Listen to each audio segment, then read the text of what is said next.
আমি সারা নেটওয়ার্কে পরিচিত সবচেয়ে অশুভ জীবন্ত যমরাজ হিসেবে। কিন্তু আমি ভূতপ্রেতে বিশ্বাস করি না। আমি শুধু নিখুঁত দুর্ঘটনায় বিশ্বাস করি। যদি কেউ আমাকে বিরক্ত করে আমি পুলিশকে ডাকব না, আর ছুরিও ধরব না।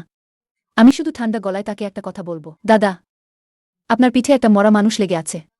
তারপর আমি এক কোণে গুটিয়ে যাব আর চুপচাপ দেখব আপনি কিভাবে উন্মাদ হয়ে যাচ্ছেন যতক্ষণ না আপনার শ্বাস বন্ধ হয়ে যায়। আর এই খেলা, যা স্বয়ং ঈশ্বরও কোনো ত্রুটি খুঁজে পাবেন না, এই নিখুঁত চেইন রিয়াকশন শুরু হয়েছিল কেবল একটি খাঁজকাটা পাহাড়ি রাস্তা থেকে। শুরু হয়েছিল। রাতটা আলকাতরার মতো কালো। পাহাড়ি রাস্তাটা এবডোখেবডো। ভাঙা ভ্যানটা ঝাঁকুনিতে প্রায় ভেঙে যাচ্ছিল। শুন আর গৌ পঞ্চম বোতল মিনারেল ওয়াটার খুলছিল। জল তার চিবুক বেয়ে জামার কলারের ভেতর ঢুকে যাচ্ছিল, কিন্তু সে যেন একটা ফানেল, একদম তৃষ্ণা মেটাতে পারছিল না। দাদা, আর জল খাবেন না? লিন বানশিয়া পেছনের আয়নায় তাকিয়েছিল। তার কণ্ঠস্বর মশার মতো ক্ষীণ ছিল। জল দিয়ে অশুভ আগুন নেভানো যায় না। চুপ কর। আর যদি এমন আজগুবি কথা বলিস, আমি তোকে নিচে ফেলে দেব নেকড়েদের খাওয়ানোর জন্য। একটা ভানা ফেংশুই দেখে নিজেকে কি বট সাধু মনে করিস নাকি? আমি কাউকে ভয় দেখাচ্ছি না। তার কণ্ঠস্বর আরও কাঁপছিল। আপনারা দুজন কি এইমাত্র নিচ থেকে কিছু বের করে এনেছেন? ওই যে সামনের সিটের ভাই। নিজের ঘাড়ের পেছনের দিকটা ছুঁয়ে দেখুন তো। এক বৃত্ত সাদা লোম সাপ কি গজিয়েছে। ওটাকে কয়েন সাপ স্পট বলে। তোমার কি হয়েছে?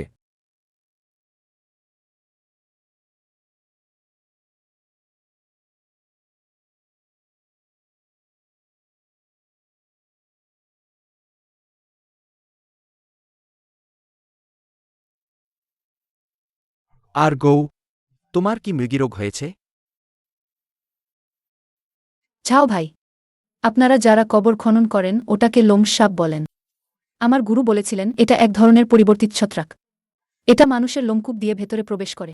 প্রথমে তৃষ্ণা পায়, তারপর হাত পা শক্ত হয়ে যায়, এবং শেষে আত্মীয় স্বজনকেও চিনতে পারে না। তোমার মায়ের ফালতু কথা। মৃদু আলোর সাহায্যে ঝাও দাচিয়াংয়ের নড়াচটা থেমে গেল। শুন আর গৌয়ের ঘাড়ের পেছনে এক বৃত্ত ঘন সাদা দাগ দেখা গেল। আকৃতি গোলাকার, মাঝখানে ছিদ্রযুক্ত, ঠিক যেন মৃতদেহ দাফনের জন্য ব্যবহৃত কাগজের টাকা। যাও ভাই, আপনার শরীরে ইয়াং শক্তি আছে। তার এখন সবচেয়ে বেশি দরকার এটাই। যদি তার শরীরে ইন শক্তি প্রবেশ করে তাহলে সে আপনাকে দেখলে এক টুকরো গরম তাজা মাংসের মতো দেখবে।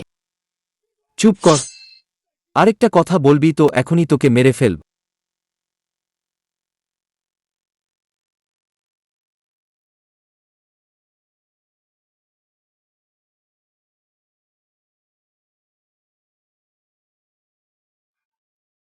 আর গৌ, আমার দিকে এভাবে তাকিয়ে আছিস কেন?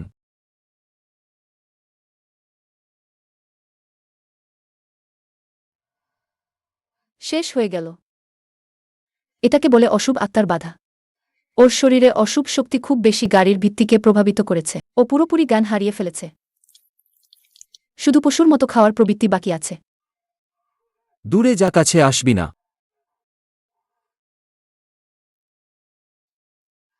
ঝাও দাচিয়াং, রক্ত দেখতে পারবে না। ও এখন জীবন্ত লাশ। যদি তোমার রক্ত দেখে তাহলে এই গাড়ির অশুভ শক্তি আর আটকানো যাবে না। আমরা দুজনেই মারা যাব। তাহলে আমরা কি করব? মারা যাওয়ার জন্য অপেক্ষা করব? তোমাদের ট্রাঙ্কে চালের আটা আর হলুদ কাগজ আছে। চালের আটা বিষ শোষণ করে হলুদ কাগজ শুভ শক্তি আটকে রাখে। ও পুরোপুরি জীবন্ত হওয়ার আগে ও 7টি ছিদ্র বন্ধ করে দাও। অশুভ শক্তি ওর পেটের ভেতরে আটকে দাও।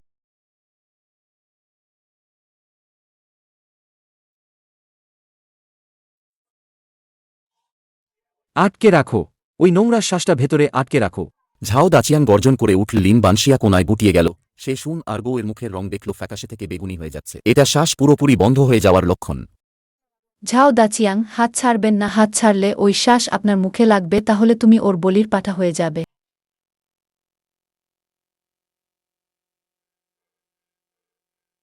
মারা গেছে। মরেনি, শুধু হতবাক হয়ে গেছে। কিন্তু এই জায়গাটা খুব অশুভ। আমাদের তাড়াতাড়ি এখান থেকে যেতে হবে।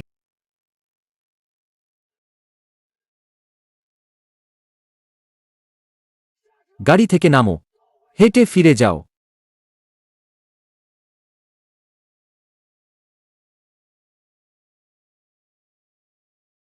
ওইটা এই পাহাড়ি রাস্তার একমাত্র নির্দেশক বিন্দু। ঝাও দাচিয়াং, ওই গাছটা দেখুন।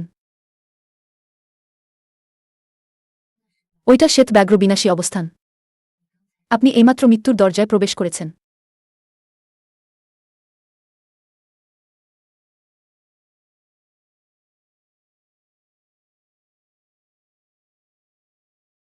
চুপ কর।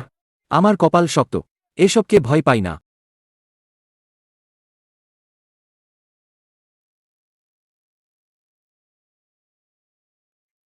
আপনার কি হয়েছে? ঝাও দাচিয়াং, আপনি কি সুন আর গোকে পিঠে নিয়ে আছেন? তুই আমাকে ধোঁকা দেওয়ার সাহস করিস? ওইটা সেই কয়েন শার্প স্পট যা শুন আর গৌড়ের মুখে লেগেছিল।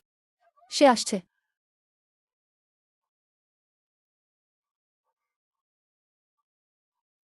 তার জন্মগত হৃদরোগ ছিল। এই পুরো পথের আতঙ্ক, শ্বাসরুদ্ধকর সঙ্গী, রহস্যময় ভাগ্যগণনাকারী মহিলা, অবশেষে এই মুহূর্তে এক মারাত্মক ফাঁদে পরিণত হল। সে সজোরে মাটিতে পড়ে গেল। দুবার খিঁচুনি হওয়ার পর সে আর নড়াচড়া করল না। পুলিশ আঙ্কেল, বাঁচান। আমাকে অপহরণ করা হয়েছে। ওরা ওরা হঠাৎ মারা গেল। অনেক ভূত।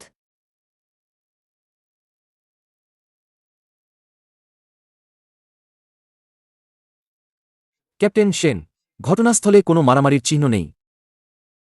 যে মেয়েটি রিপোর্ট করেছে সে গাড়িতে বসে আছে। ভয়ে কথা বলতে পারছে না।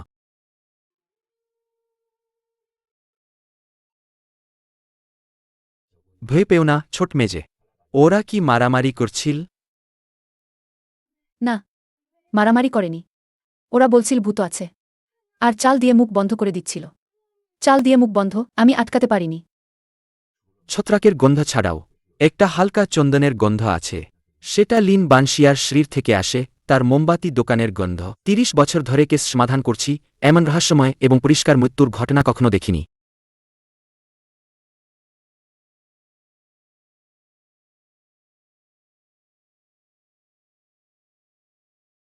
ফরেন্সিক রিপোর্টে এসেছে শুন আর গো যান্ত্রিক শ্বাসরোধে মারা গেছে। তার মুখ এবং নাকের গহ্বর চাল এবং হলুদ কাগজে ভরা ছিল। ঝাও দাচিজাং, তীব্র মাযোকার্ডিজাল ইনফার্কশন। সহজ কথাজ, সে ভেয়ে মারা গেছে। ছোট লিন, তুমি কি আমাকে ব্যাখ্যা করতে পারবে? গভীর রাতে নির্জন পাহাড়ে দুজন বট পুরুষ, একজন শ্বাসরুদ্ধ হয়ে মারা গেছে, একজন ভেয়ে মারা গেছে। তুমি এত দুর্বল একটা মেজে, তোমার একটা চুলো পড়েনি কেন? অফিসার চেন, আমি তো বলেছি। তারা গ্রামে মৃত মানুষের জিনিসপত্র সংগ্রহ করতে গিয়েছিল। আমি বলেছিলাম ওগুলো অশুভ, ওতে কফিন ছত্রাক আছে। তারা বিশ্বাস করেনি। পরে সেই বড় ভাই বলল তার ভাই সাপগ্রস্ত হয়েছে। সে তার মুখ আঠালো চাল দিয়ে বন্ধ করতে চেয়েছিল। আমি একজন ধূপমোমবাতি বিক্রেতা, আমি কিভাবে বাধা দেব? তাই তাহলে ঝাও দাচিজাং কিভাবে মারা গেল? সে সে শ্বেত ব্যাঘ্র বিনাশী অবস্থানে পা রেখেছিল। আমি তাকে সতর্ক করেছিলাম, কিন্তু সে শুনল না। পরে এক ঝলক ঠান্ডা বাতাস এল, আর সে পড়ে গেল। এটা থানা, তোমার ভাগ্য গণনার দোকান নে। আমি মিথ্যা বলিনি। অফিসার চেন, আপনি প্রমাণ দেখে তদন্ত করেন, আমি ফেংশুই দেখে ভাগ্য বিচার করি। কফিন ছত্রাক আসলে প্রাচীন কবরের লাশের রক্তছাতা। শুন আর্গো আক্রান্ত হয়েছিল এবং তার সারা শরীর কাঁপছিল। এটা তো সত্যি, তাই না? ফরেন্সিক রিপোর্টে অজানা ছত্রাক পাওয়া গেছে। ঝাও দাচিয়াং ভেবেছিল সে ভূত হয়ে ফিরে এসেছে। অত্যন্ত আতঙ্কের মধ্যে চরম আত্মরক্ষামূলক আচরণ করেছে। এটা তো স্বাভাবিক ব্যাপার। আর ঝাও দাচিয়াংয়ের আকস্মিক মৃত্যু প্রসঙ্গে, সেটা কারণ তার আগে থেকেই হৃদরোগ ছিল। যখন সে চরম মানসিক চাপে ছিল তখন সে বাতাসের প্রতিকূল অবস্থানে দাঁড়িয়েছিল। সেই মুহূর্তে ঠান্ডা বাতাস এবং তার চরম মানসিক ইঙ্গিত হৃদরোগের কারণ হয়। চিকিৎসা বিজ্ঞানে এটাকে কি বলে? সিম্প্যাথেটিক নার্ভের অতিরিক্ত উত্তেজনা থেকে সৃষ্ট কম্পন। তাকে স্বীকার করতেই হল, এই মেয়েটি যা বলছে, যদিও তা ফেংশুই কুসংস্কারের মোড়কে মোড়ানো, কিন্তু এর অন্তর্নিহিত যুক্তি ফরেন্সিক মেডিসিনের সাথে পুরোপুরি মিলে যায়, এবং অপরাধ মনোবিজ্ঞানের সাথে। সে কাউকে হত্যা করেনি। সে শুধু সত্য এবং কুসংস্কারকে একসাথে মিশিয়ে এক পাত্র বিষাক্ত স্যুপ তৈরি করেছে, আর সেই দুই বোকাকে দিয়ে তা খাইয়ে দিয়েছে। তুমি তো অনেক কিছু জানো। এগুলো সব লোকালয় থেকে শেখা জীবিকা নির্বাহের কৌশল। আমি তো শুধু একজন হতভাগ্য। এই ধরনের ঘটনার শিকার হয়েছি। বর্তমান প্রমাণ দিয়ে সে এমনকি ফৌজদারি আটকাদেশের অনুমতিও নিতে পারছিল না। তাকে অবশ্যই ২৪ ঘণ্টার মধ্যে কোনো ত্রুটি খুঁজে বের করতে হবে, অথবা তার মানসিক প্রতিরোধ ভেঙে দিতে হবে। শাওলিন, তুমি দেয়ালের কোণার দিকে কি দেখছ? অফিসার চেন, এই ঘরের ফেংশুই ভালো না। ওহ, পুলিশও ফেংশুই দেখে? এটা আমাদের সবচেয়ে পবিত্র জায়গা। কিন্তু অশুভ শক্তিও প্রবল। এই ঘরটি উত্তরমুখী, আর সেই আয়নাটা পঞ্চপ্রেত অবস্থানে ঝুলানো আছে। পঞ্চপ্রেত অবস্থান মানে কাচের প্রতিফলন। এটাকে দর্পণ সাপ বলে। এখানেই অদ্ভুত ঘটনা ঘটে, আর আলো কাঁপছে। এটা অস্থিরতার লক্ষণ। আজ এই ঘরে মনে হয় রক্তপাত হবে। এখানে ভান করা বন্ধ করো। তুমি কি মনে করো আমাকে বোকা বানাতে পারবে? আমি শুধু ভালো মনে করে মনে করিয়ে দিচ্ছি।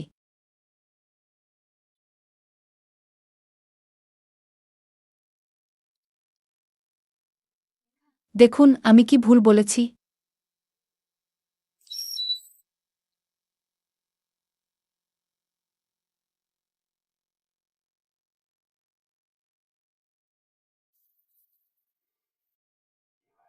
এটা শুধু একটা দুর্ঘটনা।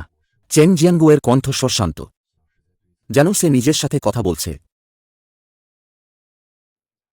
লিন বানশিজা, তুমি এই মানসিক ইঙ্গিতগুলো ভালোই ব্যবহার করো, কিন্তু আইনের সামনে দুর্ঘটনা মানে দুর্ঘটনা। প্রমাণ নেই, আমি তোমাকে আটকে রাখতে পারব না। ২৪ ঘণ্টার সময়সীমা যেন মৃত্যুর পরজানা। চেন জিয়ানগুও জিজ্ঞাসাবাদ কক্ষ থেকে বেরিয়ে এলেন। শাওলি দ্রুত এগিয়ে এলেন। ক্যাপ্টেন সেন, সত্যিই ছেড়ে দেবেন? ওই দুজন খুব অদ্ভুতভাবে মারা গেছে। আমি বিশ্বাস করি না যে এই মেয়েটি কিছু করেনি। ছেড়ে দাও। শুধু ছাড়তেই হবে না, বরং তাকে সম্মানের সাথে ফেরত পাঠাতে হবে। তুমি সাধারণ পোশাক পরে তার বাড়ির পূর্ণ রাস্তার উল্টো দিকের শাসিয়ান স্ন্যাক্সে গিয়ে বসো। তাকে প্রতি মুহূর্তে নজরে রাখো, দেখো সে কার সাথে দেখা করে, দেখো সে রাতে কাগজ পোড়াজ কিনা।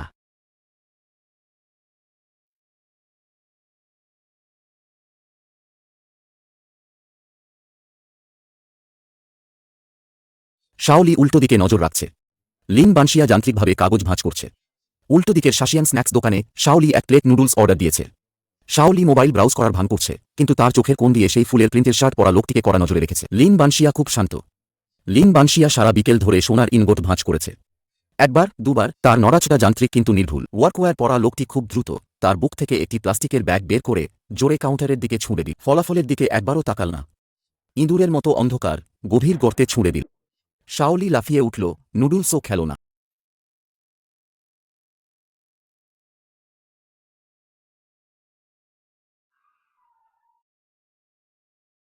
ছোট্ট লিনের দক্ষতা তো বেশ ভালো। বাড়ি ফিরতেই পূর্ণ বন্ধু উপহার নিয়ে হাজির। অফিসার চেন, এখনকার আইনশৃঙ্খলা পরিস্থিতি সত্যিই ভালো না। সবাই আবর্জনা যেখানে সেখানে ফেলে। খুলুন। চেন জিয়ানগুয়ের কণ্ঠস্বরে কোনো সন্দেহ ছিল না। একটি তীব্র দুর্গন্ধ নাকে এসে লাগল, কিন্তু যা বের হল তা পচা মাংস ছিল না। ছিল একগাদা হলুদ কাগজের বর্জ্য, চিবানো মন্ডের মতো পচে গেছে। তার উপর কালো কালি দিয়ে একটি সংখ্যা লেখা ছিল। সেটা ছিল একটি জন্মতারিখ। চেন জিয়ানগুয়ের মস্তিষ্কের ফাইল ক্যাবিনেট মুহূর্তেই বন্ধ হয়ে গেল। সেটা ছিল মৃত ঝাও দাচিয়াংয়ের জন্মতারিখ। শাওলিন, একটু ব্যাখ্যা করুন, এই জিনিসটা আপনার আবর্জনার ব্যাগে কিভাবে এলো? অফিসার চেন, এটাকে লিন পরিশোধ বলে। মৃত মানুষের হিসাব তো কাউকে না কাউকে মেটাতেই হবে। আপনি কি ঠিক বলছেন না? অফিসার চেন, এই জিনিসটা অশুভ শক্তি বহন করে। আপনার জন্য এটা নেওয়া ঠিক হবে না। আমি দেখছি আজ আপনার কপালে কালো ছায়া, জলবিপদ আপনার পিছু নিয়েছে। তাড়াতাড়ি বাড়ি গিয়ে জানালা বন্ধ করুন। ঠান্ডা ভেজা বাষ্প থেকে দূরে থাকুন। শাওলিন, আমি এই ধরনের ভূতের গল্প সবচেয়ে কম বিশ্বাস করি। আমার ভাগ্য আমার গাজে এই পুলিশের পোশাকই নির্ধারণ করে।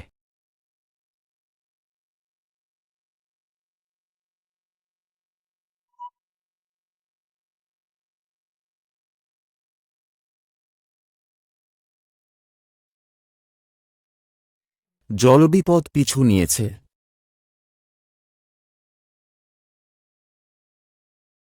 সিসিটিভি পরীক্ষা করা হয়েছে, বিশেষ দ্বারা দেখেছেন উপসংহার কেবল প্রাকৃতিক ক্ষয়ে, ধাতুর ক্লান্তি এবং কাকতালিজ ঘটনা। এই পৃথিবীতে কেবল নিখুঁত চক্রী আছে। ভবিষ্যৎ বলতে পারা কোনো দেবতা নেই। এই সময় বানশিয়া মোমবাতির দোকানে শাটারের দরজা অর্ধেক নামানো ছিল। শুধু একটি আবছা ফাটল দেখা যাচ্ছিল। বেসবল ক্যাপ পরা লোকটি পাশ কাটিয়ে দোকানের ভেতরে ঢুকল। তার হাতে একটি ভাঁজ করা ছুরি খুলল, যা থেকে ঠান্ডা আভা বেরোচ্ছিল। জিনিসটা কোথার? লিন বানশিয়া কাউন্টারের পেছনে বসে কাগজের টাকা ভাঁজ করছিল। মাথাও তোলেনি। সোনার পিন টেবিলে পড়ল। ঝাও দাচিজাং এবং তার সঙ্গীরা যে রক্তছাপ নিয়ে এসেছিল, সেটা গাড়িতে ছিল না। নিশ্চয়ই তোমার কাছে আছে। বেশি কথা বলবি না। ওটা সাপগ্রস্ত জিনিস। যদি তুমি ওটা নাও, আজ রাত বাঁচবে না। তাড়াহুড়ো করো না।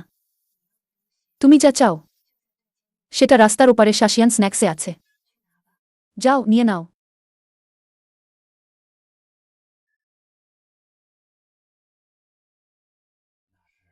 ওটা তোমাদের লোক।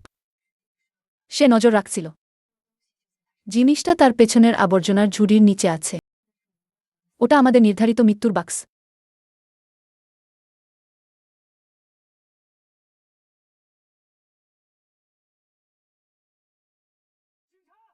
পুলিশ, নড়বেন না।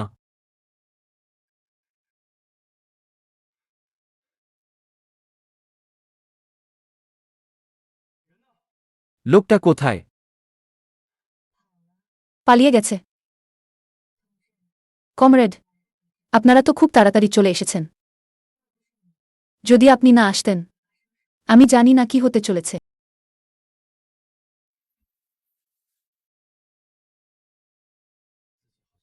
আমার মনে হচ্ছে আমি এই মেয়েটির হাতে একটি ঢাল হয়ে গেছি। সে বল, সেই মেয়েটি তাকে বলেছে শাসিয়ান স্ন্যাক্সের আবর্জনার বাক্সে তার খ্যাতি আছে। শাওলি, তোমাকে বিনামূল্যে দেহরক্ষী হিসেবে ব্যবহার করা হচ্ছে, এখনও বুঝতে পারোনি? লিন বানশিজা, পুলিশের ছুরি ব্যবহার করে ভূত মারা, এই কৌশলটি বেশ ভালোই খেলছ। তুমি কি জানো না যে সরকারি কর্মচারীকে বিভ্রান্ত করা? আমি তোমাকে আবার ভেতরে নিয়ে যেতে পারি। অফিসার চেন, আমি একজন দুর্বল নারী, গলায় ছুরি ধরা হয়েছিল, পুলিশকে না ডেকে কাকে ডাকব? আমি কি আমার জীবন উৎসর্গ করব এবং সেই খারাপ লোকটির হাতে আমার জীবন হারাব? তুমি আসলে কি পাহারা দিচ্ছ? শান্তি পাহারা দিচ্ছি। অফিসার চেন, আমার দিকে তাকানোর চেয়ে তাদের দিকে তাকাও, যারা সত্যিই জ্ঞান অর্জন করতে চায়। আজ রাতে তারা হয়তো আর স্থির থাকতে পারবে না। সে আবার কি করছে? ক্যাপ্টেন সেন, সে কি কোনো বিন্যাস তৈরি করছে? আমার সবসময় মনে হয় সেই দুটি লোহার গাছ, দুটি দ্বারক্ষী ভূতের মতো।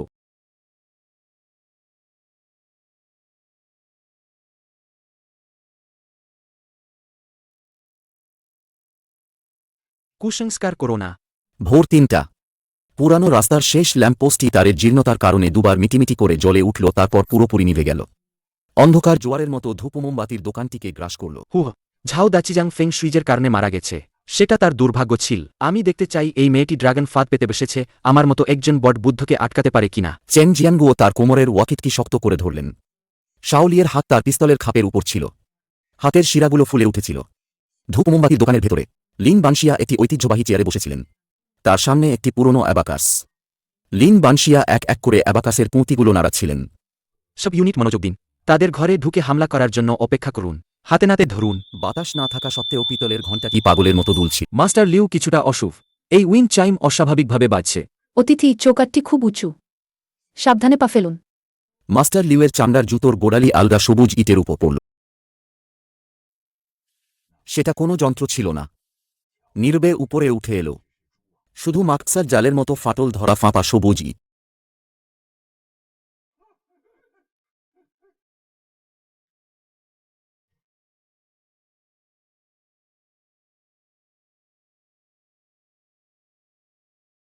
ভণ্ডামি করা এই নীচ মেজে।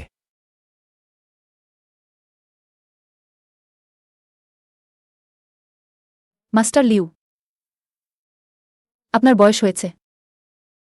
আপনি জেন দুপায়ে হাতা একটি সার্জিক্যাল ছুরি। মৃত্যুর দরজায় আপনার পা রাখা উচিত নয়। ভেঙে দাও। লিন বানশিয়া আগেই মেঝেতে খুব মিহি ধূপের ছাই ছড়িয়ে রেখেছিল।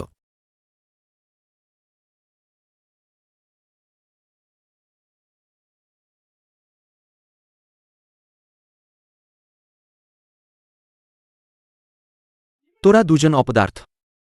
অপদার্থ।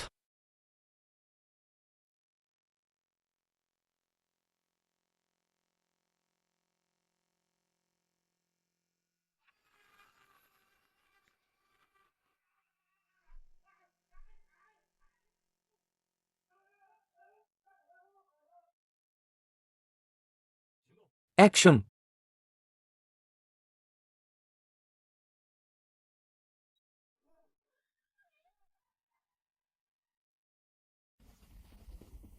পুলিশ, অস্ত্র ফেলে দিন। মাথায় হাত রেখে বসুন। বাড়িতে ঢুকে অস্ত্র নিয়ে হামলা, প্রমাণ পাহাড়ের মতো স্পষ্ট। পুলিশ আঙ্কেল, বাঁচান। ওরা আমাকে আঘাত করতে চেয়েছিল। আমি কিছুই জানি না।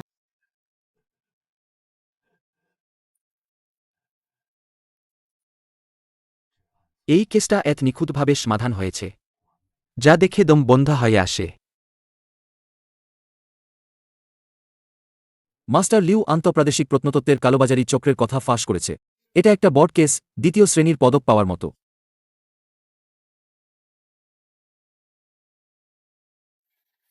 এটা আত্মরক্ষা। এটা আপনার পূর্বপরিকল্পিত ইচ্ছাকৃত হত্যার চেষ্টা। অফিসার চেন, ঝাড়ু না দেওয়া অবস্থা, ভাঙা দরজা, দারিদ্র্য, আয়না ঝোলানো ঐতিহ্যবাহী প্রথা, নিজের দোকানে নিজের জিনিস রাখা কি অপরাধ?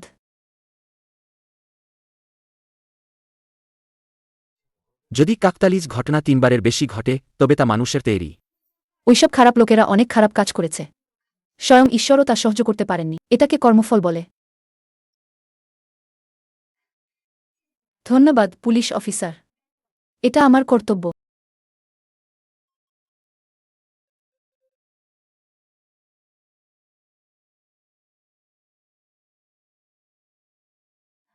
সেটা ছিল মৃত্যুর কর্মফল, প্রকৃত উৎস।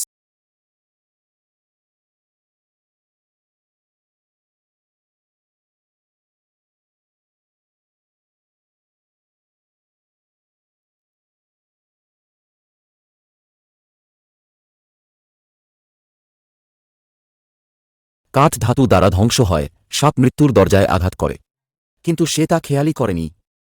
কয়েকদিন আগে পৌরসভা এখানে নর্দমার পাইপলাইন মেরামত করেছিল। রাস্তার উপর একটি সামান্য উঁচু লোহার প্লেট ছিল, সামান্য উঁচু, যা একটি চমৎকার শীষ প্রভাব তৈরি করেছিল।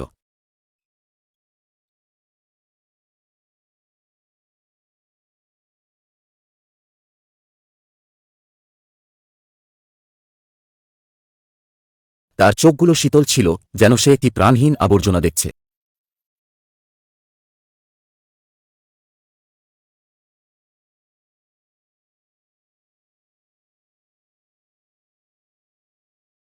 কর্মফল বারবার প্রমাণিত।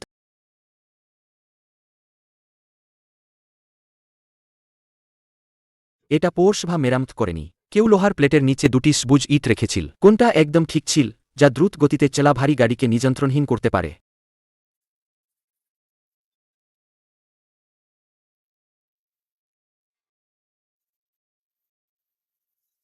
চেন আঙ্কেল এসেছেন। মামলা তো শেষ, কেন এখনো আমার এই গরিব জায়গায় আসছেন? শাওলিন, মোডের ওই 2টি সবুজ ইট তুমিই রেখেছিলে, তাই না? তার কোনো সন্দেহ ছিল না। সমান করে দিলে হাঁটতে সুবিধা হয়। সে জানে যে সে কোনো প্রমাণ খুঁজে পাবে না। সবুজ ইটে কোনো আঙুলের ছাপ নেই, ক্যামেরার ডেড অ্যাঙ্গেল আছে। তাছাড়া তৃতীয়জন ইচ্ছাকৃতভাবে খুন করেছে। লিন বানশিয়া একজন ভুক্তভোগী, ইতিমধ্যে অদৃশ্য হয়ে গেছে, তার জায়গায় এসেছে। আপনি খুব চালাক, কিন্তু ফেংশুই মানুষের মনকে পুরোপুরি গণনা করতে পারে না। নদীর ধারে হাঁটলে জুতো ভেজানো ছাড়া উপায় নেই। আপনার হাতে যদি ভালো তাস থাকুক না কেন, আগুন নিয়ে খেলবেন না। এই পৃথিবীতে মানুষকে নিযন্ত্রণ করে ঈশ্বর নয়, আইন। চেন আঙ্কেল, নিশ্চিন্ত থাকুন, আমি কখনো আগুন নিয়ে খেলি না। আমি শুধু একজন ভালো নাগরিক যে ধূপকাঠি বিক্রি করে। সে জানত এই জীবনে সে আর কখনো এই দোকানে আসবে না। সব প্রমাণ দুর্ঘটনার দিকে ইঙ্গিত করছে, ভয় এবং ভাগাভাগি নিয়ে অসঙ্গতি। মামলা শেষ করুন। সে কর্কশ গলায় বলল, তার কণ্ঠে এক অভূতপূর্ব ক্লান্তি ছিল।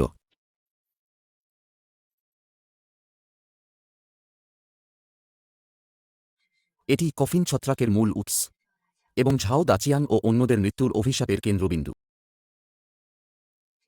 এই মুহূর্তে এই পৃথিবীতে এমন কোনো প্রমাণ নেই যা প্রমাণ করতে পারে সে কখনো সেই মৃতদের সাথে অন্যায়ভাবে যোগাযোগ করেছিল। ক্যাপ্টেন সেন এখনও নজর রাখছেন। এই লিন বস এখন, কিন্তু আমাদের এলাকার একজন আদর্শ নাগরিক। চেন জিয়ানগুও কিছু বললেন না। তিনি উইন্ডশিল্ডের ওপার থেকে লিন বানশিয়াকে দেখছিলেন। তিনি দক্ষতার সাথে দোকানের সামনে টবের গাছগুলো সাজাচ্ছিলেন। তিনি জানতেন যে সেই টবের গাছগুলো এখন শুধু সাধারণ গাছ, কিন্তু তিনি যদি চাইতেন সেই জিনিসগুলো যে কোনো মুহূর্তে প্রাণঘাতী ফাঁদে পরিণত হতে পারত। চলো আর এখানে এসো না। ম্যাডাম, শুনেছি আপনি মানুষের জীবনমৃত্যু নির্ভুলভাবে বলতে পারেন। স্যুট পরা লোকটির হাত ভয়ে কাঁপছিল। তিনি এক গোছা নোট কাউন্টারে সজোরে রাখলেন। লিন বানশিয়া টাকার দিকে তাকালেন না। তিনি মাথা নিচু করে হাতে থাকা সাদা মোমবাতিগুলো ছাঁকছিলেন। খটকটির শব্দ ছোট দোকানে প্রতিধ্বনিত হচ্ছিল, যেন কোনো নিয়তির আঘাতের শব্দ। লিন বানশিয়া মাথা তুললেন, তার মুখে ছিল পেশাদারি নম্র হাসি। আমি শুধু ধূপমোমবাতি বিক্রি করি। কুসংস্কারে বিশ্বাস না করে বিজ্ঞানে বিশ্বাস করুন। সেই চোখে তিনি যেন দেখতে পেলেন তার নিজের পূর্বনির্ধারিত ভাগ্য। তবে যখন এসেছেন তখন আগে হিসাব করুন। কারণ ও ফলাফল নির্ধারিত